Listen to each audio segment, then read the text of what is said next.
Hello everyone! In this video, we will show you how the offset tool works when regions are selected on a mesh. For this example, we selected 2 regions in advance, the base and one ear.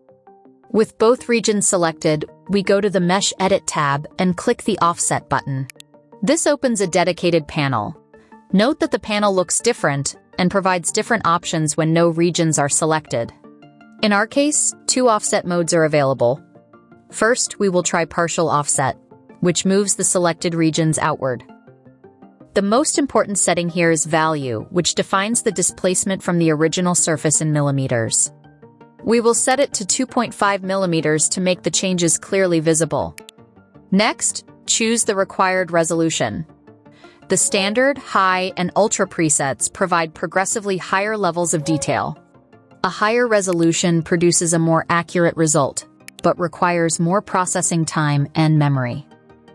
The custom option allows you to set the voxel size manually. The smaller the voxel size, the finer the resulting geometry. We will return to the default standard preset. Under Advanced, the anisotropy XYZ values control how strongly the offset is applied along each axis. A value above 1 increases the displacement along the corresponding axis, while at least one of the 3 values always remains equal to 1. Enable Decimate to simplify the resulting mesh by removing short edges and degenerate triangles. The Reduce Total Angle option optimizes the triangulation by minimizing angular deviations between adjacent triangles. This helps preserve sharp edges and may also reduce the final number of triangles. When Decimate is enabled, this optimization is performed both before and after decimation. Once the required settings have been configured, click the Apply button to generate the offset. As you can see, the 2 selected regions have been successfully offset. We can compare the result with the original object by clicking Undo and Redo. For the second option, we will select a different region. Let's imagine that we need only the upper part of the neck and the head. We select this region using the Select tool. Then we return to the Offset tool and choose Shell region, which constructs a shell around the selected mesh region. The settings are the same except that the displacement value now defines the distance between the original surface and the newly generated shell.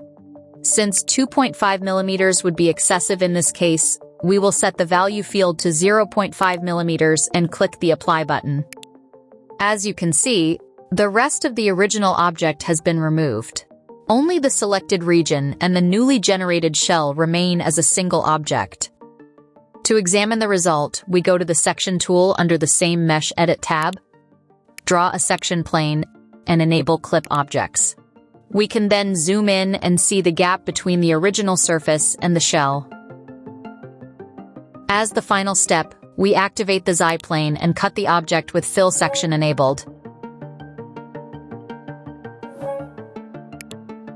This closes the gap between the original surface and the shell, producing a watertight mesh. Thanks for watching.